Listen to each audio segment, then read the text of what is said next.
它不在陸地上，也不在地下，而是飄在大海上。一艘長達179米的鋼鐵巨獸在太平洋的深海中緩緩前進，肚子裡藏着一座完整的24小時不停運轉的食品加工廠。每天清晨，當你還在床上翻身時，這艘船已經吞下了600噸活蹦亂跳的魚。每1秒鐘，它的傳送帶上都會有2條魚被精確地切片、開膛、塞進罐頭。每天傍晚，從船尾的冷凍庫裡會吐出11000箱罐頭、15噸魚粉、120噸魚油和魚類副產品，一刻都不浪費。從魚鱗到內臟，全部變成現金。而最瘋狂的是，這頭怪物只要稍微停下來休息1天，老闆就要當場虧損100萬盧布，按照當前匯率換算，差不多是42萬新台幣。所以你會看到一個極其詭異的畫面，在零下20度的鄂霍次克海上，幾百個船員凌晨4點還在生產線上瘋狂工作，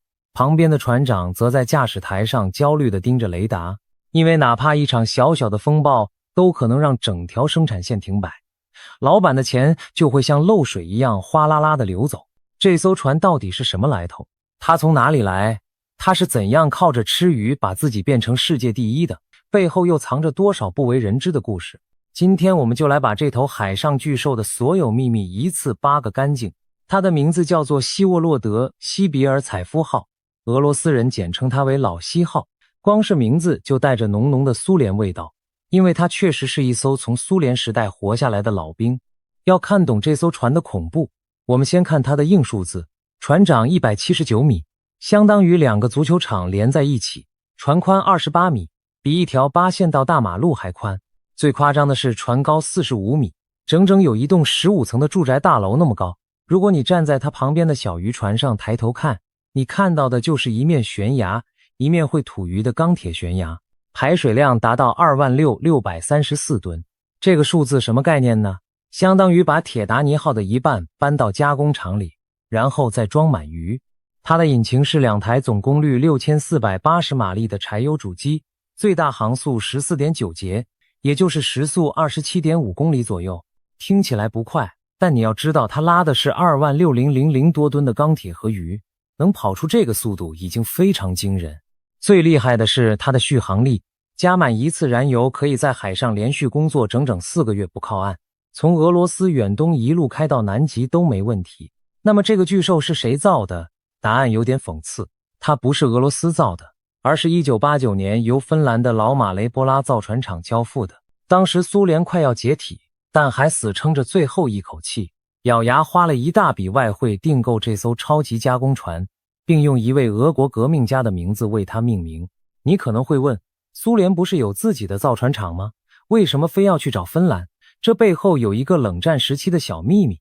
當時蘇聯雖然能造軍艦，但漁業加工船這種需要極高自動化和食品衛生標準的特種船舶，蘇聯國內的技術一直跟不上。芬蘭因為地理位置特殊，跟蘇聯簽了長期合作協議，就成了蘇聯遠洋漁船的主要供應商。整個1970年代到1980年代，芬蘭船廠為蘇聯造了上百艘漁業加工船，老西號就是這條生產線最後也最頂級的那一艘。蘇聯人當時的野心極大，他們夢想着用幾艘這樣的母船配上數十艘漁船，組成一支海上漁業艦隊，把整個太平洋的魚都打撈上船，加工成罐頭，輸送到全蘇聯每一個家庭的餐桌上。要知道，當時蘇聯的全民飲食結構非常依賴魚類，特別是罐頭。在蘇聯時代，普通家庭主婦去國營商店，只要看到貨架上擺着一排排的鯡魚罐頭、沙丁魚罐頭，整顆心就踏實了。這就是國家的漁業底氣。可惜現實沒給他們機會，僅僅2年之後，1991年，蘇聯就轟然倒下了。新生的俄羅斯一窮二白，根本養不起這樣一艘吃油如喝水的怪物。於是這艘剛剛出廠不久的明珠級加工船被以白菜價賣給了希臘的船東，然後又輾轉賣到中國。中國的買家原本打算把它改造成一艘海上浮動酒店，停在某個熱門海岸線上做生意。可這個計劃做着做着就黃了，因為內部結構太複雜，改造成本天文數字。為什麼這麼難改？因為老西號的內部設計完全是為了魚的流動而生的，整艘船從船頭到船尾，從上層到下層，到處都是傳送帶，冷凍庫、密閉的加工車間，要把這些拆掉換成酒店房間，等於是把心臟挖出來換成另一顆。最後他被閒置在港口生鏽，幾乎被當成廢鐵準備拆解。如果故事到這裡結束，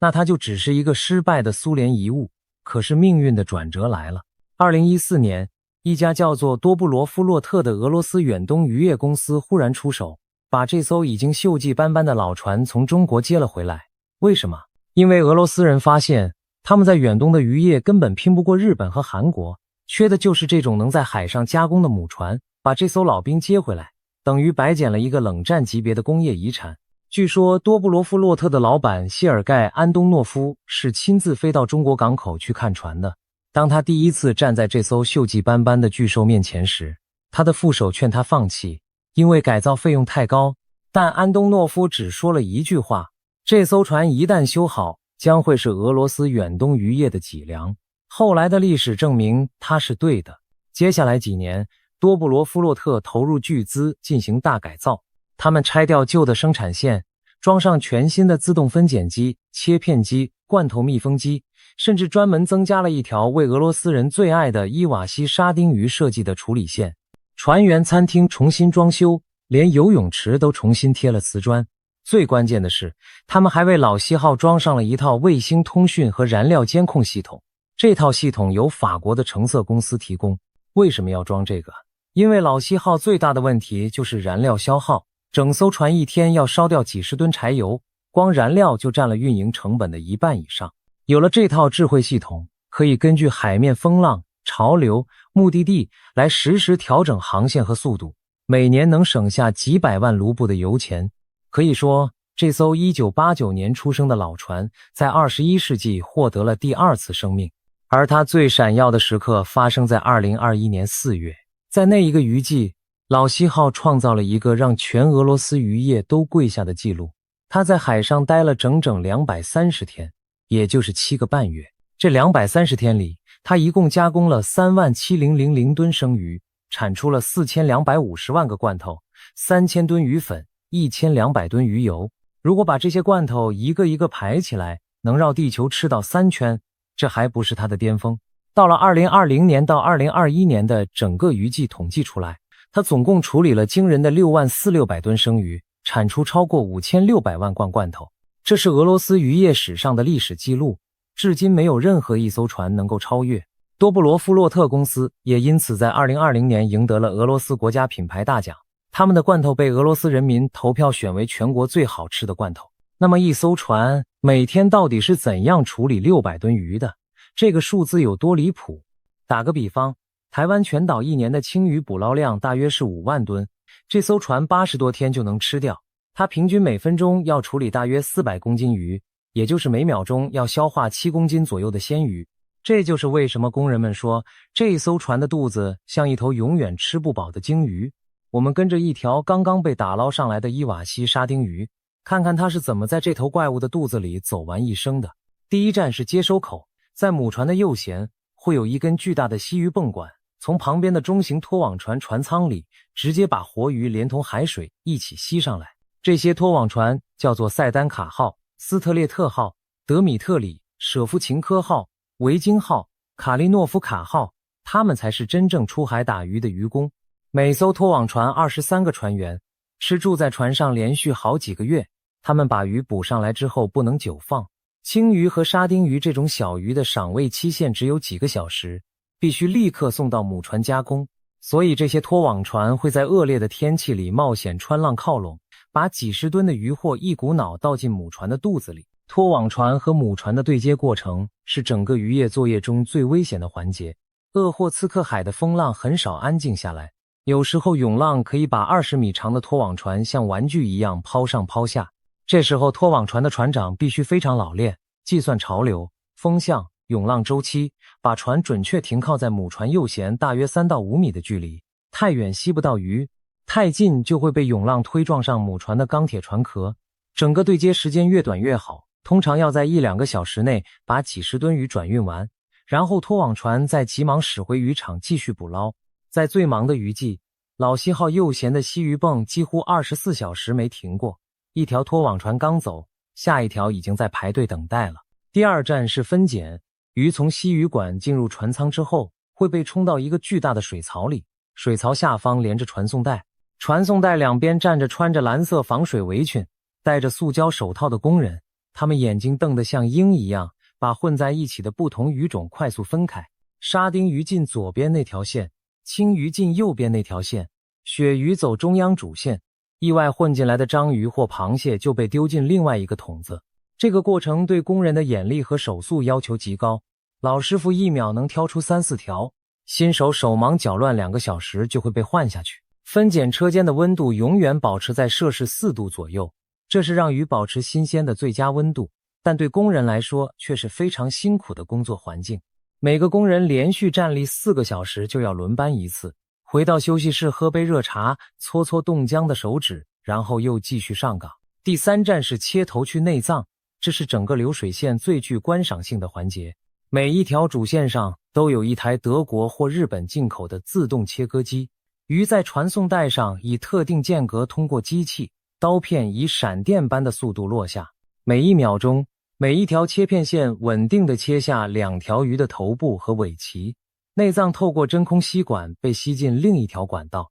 被切下來的魚頭和內臟並不會被丟掉，它們會集中送到下層的魚粉車間。這個我們待會再說。整艘船有大約20條這樣的切片線同時運轉，這就是為什麼一天可以處理600噸魚的核心秘密。每一條切片機的刀片都需要每隔幾個小時就重新研磨一次，因為魚骨對刀片的磨損非常嚴重。船上專門有一個叫做磨刀工的職位，這位老師傅一輩子的工作就是保證所有切片機的刀片永遠鋒利。第4站是清洗和鹽水浸泡，處理好的魚體會經過好幾道淡水沖洗，然後進入鹽水池浸泡幾分鐘。這個步驟既能去除血水，也能讓肉質緊實。整艘船每天會用到大約500噸淡水，這些水從哪裡來？答案非常黑科技。船底裝有一台反滲透海水淡化機，每天可以從海裡製造455噸新鮮淡水，足夠520個船員洗澡、做飯，加上整條生產線清洗用水。這台機器運作的時候要燒7噸燃油，是船上最貴的耗材之一，所以船上有一個不成文的規定，所有船員洗澡的時間不能超過5分鐘。誰要是敢洗到10分鐘，輪機長會直接衝進浴室把熱水關掉。第5站是裝罐，這是整艘船最魔幻的地方。在罐頭車間裡，幾十條罐頭線同時開動，金屬罐頭以每秒鐘5到6個的速度衝過機器，一條切好的魚塊被精確地塞進罐頭，旁邊的注油機立刻擠進1勺植物油或番茄醬，接着封蓋機一按，罐頭就密封了。整個過程不到1秒鐘。一台機器一天能生產差不多1000箱罐头，11條線一起開就是11000箱，每一箱裡面有30到48個罐頭不等，所以這艘船一天可以生產30萬到50萬個罐頭。罐頭車間是整艘船上最吵的地方，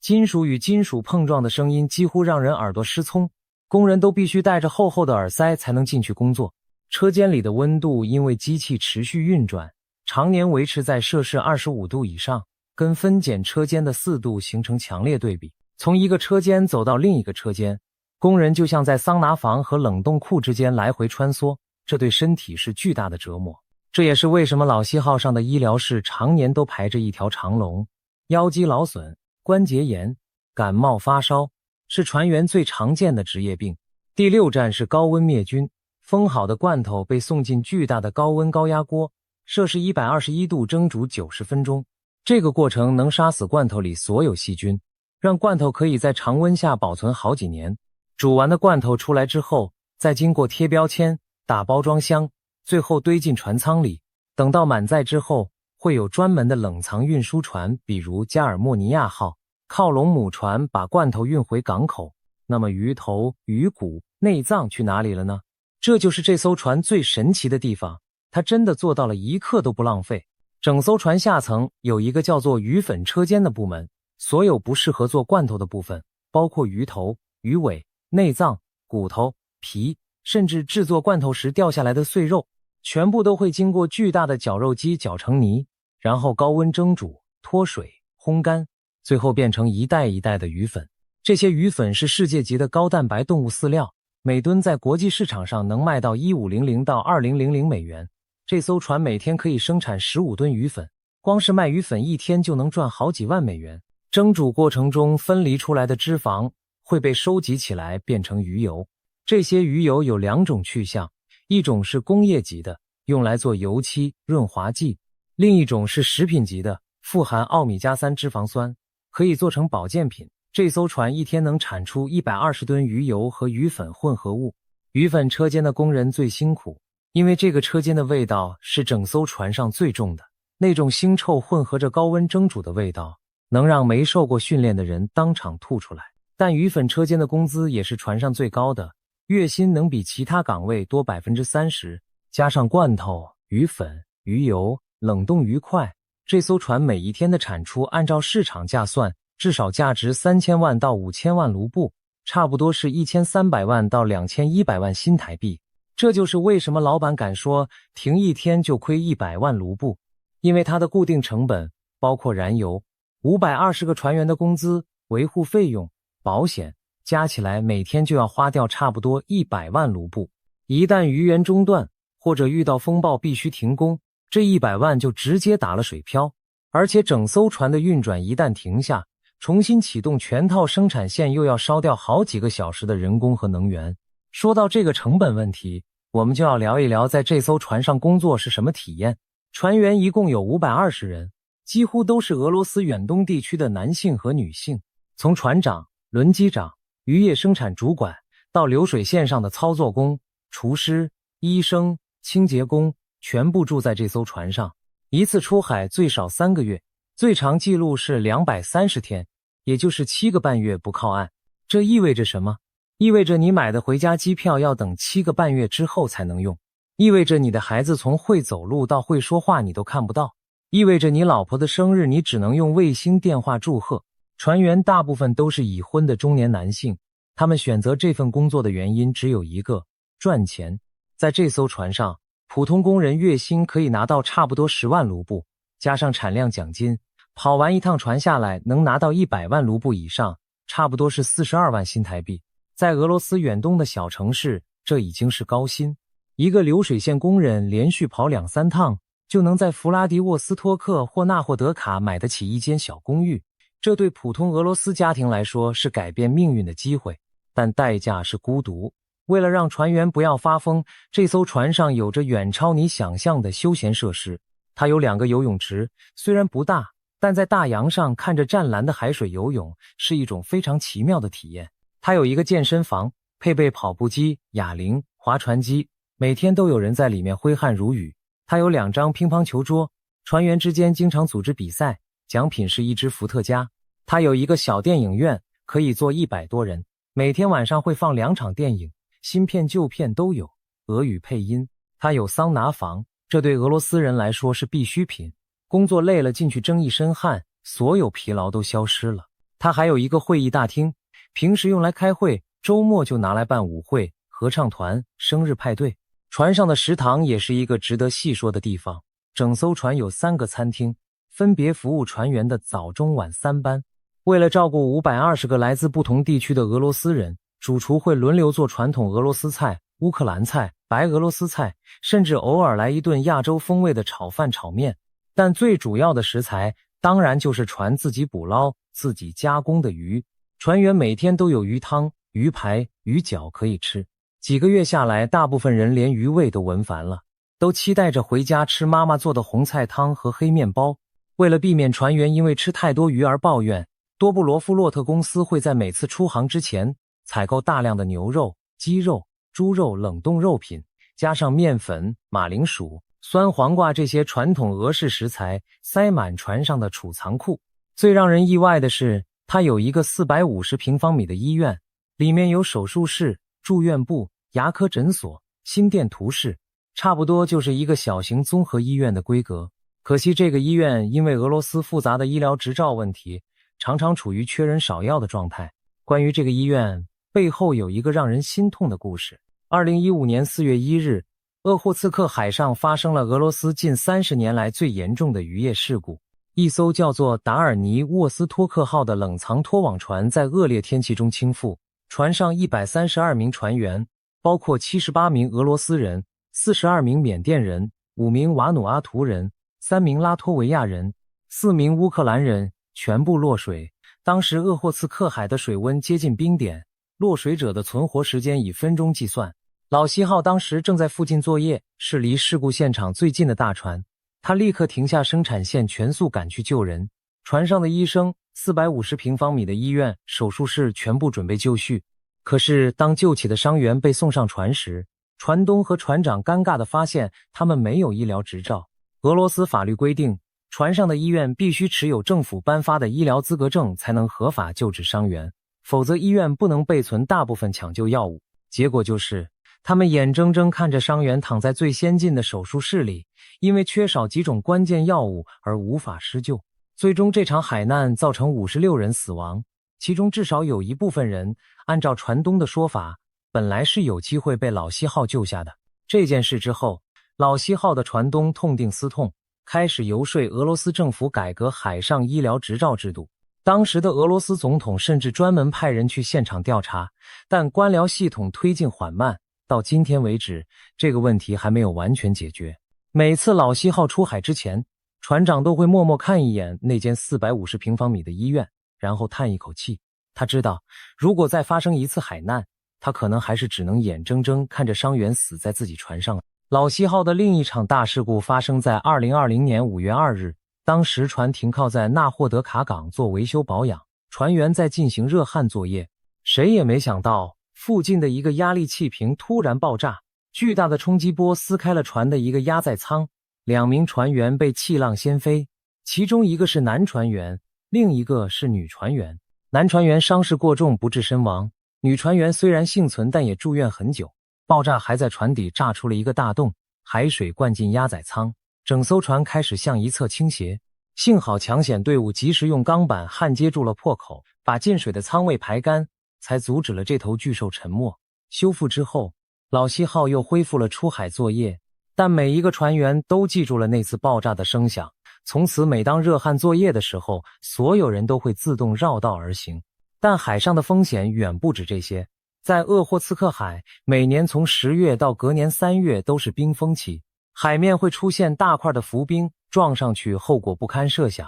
船長必須24小時讀取衛星地圖、雷達回波，隨時調整航線，繞開冰區。船上的5隊共10個壓載水艙，也是專為對付極端天氣設計的。當海上湧起10米高浪時，可以透過快速調整壓載水的位置，讓船保持平衡，避免側翻。鄂霍次克海被船員們戲稱為魚的天堂，人的地獄，因為這片海雖然魚多得驚人，但風暴頻率也是全世界數一數二的。每年都有10幾艘漁船在這片海域出事，輕則受損，重則沉沒。而且船東還有一個非常頭痛的問題，俄羅斯的法律規定，加工船在領海內不能進行卸貨作業，必須等到風暴過去之後才能恢復裝卸。這個規定看似合理，實則在風暴頻繁的海域非常折磨人。風暴一來，老西號只能眼睜睜看着肚子裡的庫存堆滿，但拖網船們又卡在外海進不來，每多停一天就是100萬盧布的虧損，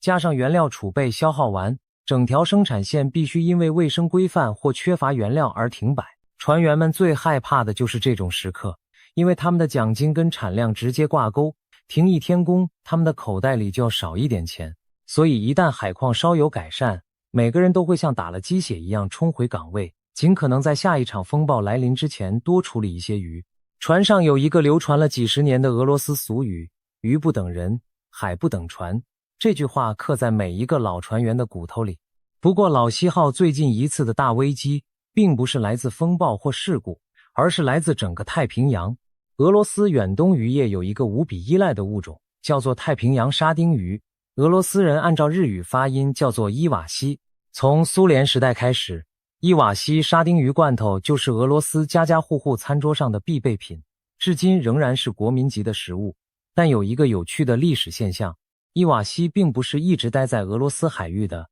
1991年蘇聯解體之後，伊瓦西忽然從俄羅斯海域大規模消失，整整離開了25年。這25年裡，俄羅斯人想吃伊瓦西罐頭只能依賴日本進口，價格貴得離譜。直到2016年，伊瓦西突然又回來了，整個遠東漁業界欣喜若狂。前幾年，伊瓦西在俄羅斯遠東海域突然大量出現，整個漁業市場瘋狂。2024年，俄羅斯捕撈了驚人的56.35噸伊瓦西，創下歷史紀錄，比前一年又多了48,400噸。整個遠東漁業都陷入了狂喜，很多公司花大錢改造船只，準備迎接這場魚潮。老西號也不例外。多布羅夫洛特公司在2023年到2024年期間特別投資，升級了專門加工伊瓦西的生產線，準備大撈一票。可是到了2025年的漁季，意外發生了。整個夏天，俄羅斯遠東海域幾乎看不到伊瓦西的影子，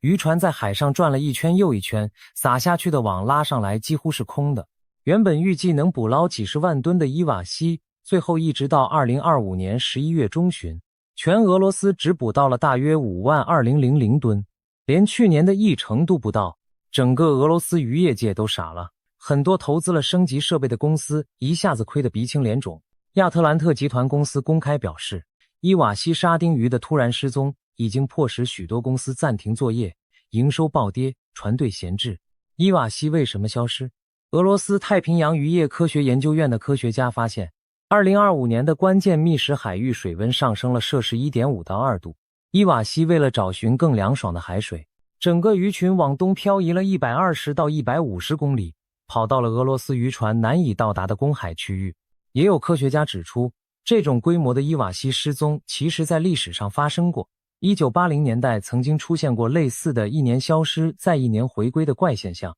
也有人懷疑是過度捕撈讓魚群數量崩盤，或是日本福島核廢水的長期影響。俄羅斯漁業聯盟組織瓦爾佩給出了一個比較樂觀的判斷，他們認為如果環境條件良好，伊瓦西漁業可能會在2025年底或者2026年初恢復。而且預期未來4到5年伊瓦西的捕撈還能繼續。不管原因是什麼，老西號這台超級加工機器，這個漁季只能處理鱈魚、飛魚、秋刀魚等替代魚種，產量大幅下降。要知道每停一天100萬盧布，產量下降意味着真金白銀的虧損。多布羅夫洛特公司的財報估計，光是2025年一個漁季，他們就因為伊瓦西的缺席，損失了至少幾億盧布。這也讓我們看到，再強大的工業機器，也不得不臣服在大自然的脾氣面前。說到這裡，我們不能不提一下老西號的競爭對手和同類。事實上，世界上並不止一艘超級加工船，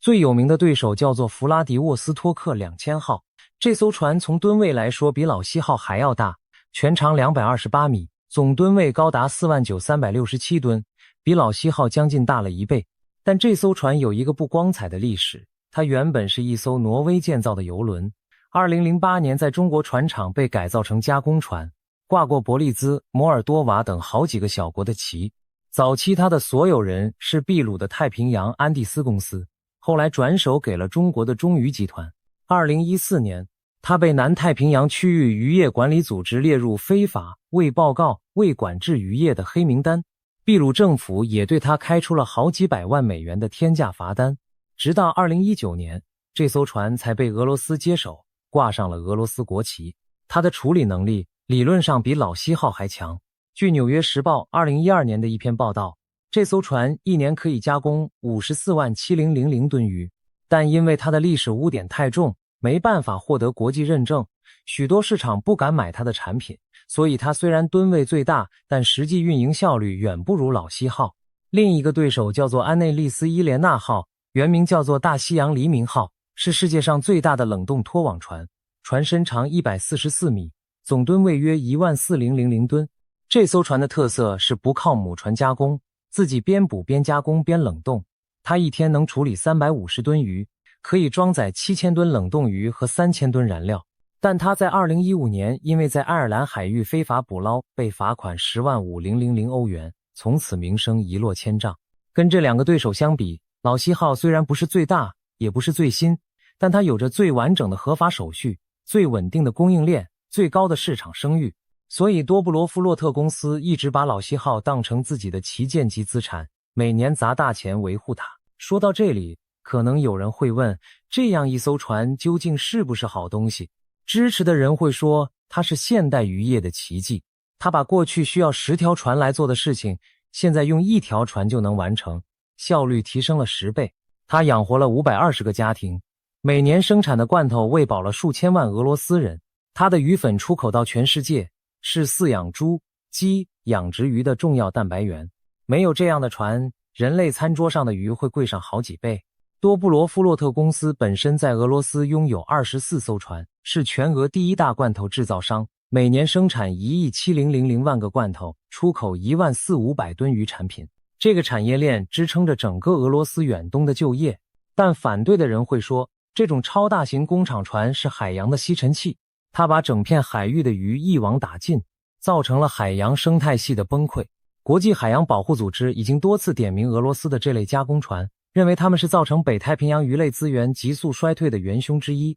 這次的伊瓦西消失事件，也許就是大自然發出的警告。要知道，在更早以前，弗拉迪沃斯托克2000號因為涉嫌非法捕撈，被秘魯政府罰款幾百萬美元，並被列入南太平洋區域漁業組織的黑名單。這種大噸位加工船本身就是海洋資源管理上的一個巨大灰色地帶。更深一層的問題是，這種船的出現等於把過去散布在全世界由小型漁村維持的傳統漁業集中到了少數幾家大型公司手中。在過去，一個沿海村莊可能有幾十艘小漁船，幾百個家庭靠捕魚為生，但現在一艘老西號就能取代上百艘小漁船的工作量。被取代的小漁民去了哪裡？他們大多數放棄了祖傳的海洋技藝，搬到城市裡找工作，傳統漁村正在世界各地一個接一個消失。在事實面前，這個問題沒有標準答案。我們只能說，這艘船的存在本身就是人類工業文明走到極致的一個縮影。一邊是不斷攀升的食物需求，一邊是日漸衰退的海洋資源，兩者之間總要有一個平衡點。回到老西号這艘船本身，從1989年下水到今天，它已經服役了37年。按照一般遠洋船舶的壽命，這艘老船的退役時間其實已經到了。但俄羅斯漁業公司並不打算讓它走，因為要建造一艘同等規模的新船，至少要花200億盧布以上，相當於80億新台幣。在當前俄羅斯經濟受到西方制裁的情況下，這筆錢拿不出來。再加上俄羅斯近年來持續加大對遠東漁業的政策支持，老西號還有很長的服役歲月。事實上，俄羅斯漁業公司近年來啟動了一個非常雄心勃勃的造船計劃，準備新建11艘叫做超級拖網船的新一代捕撈加工一體船。這個項目代號叫做 ST-192， 第一艘叫做卡皮坦福多維琴科號，已經在聖彼得堡的海軍部船廠下水試航。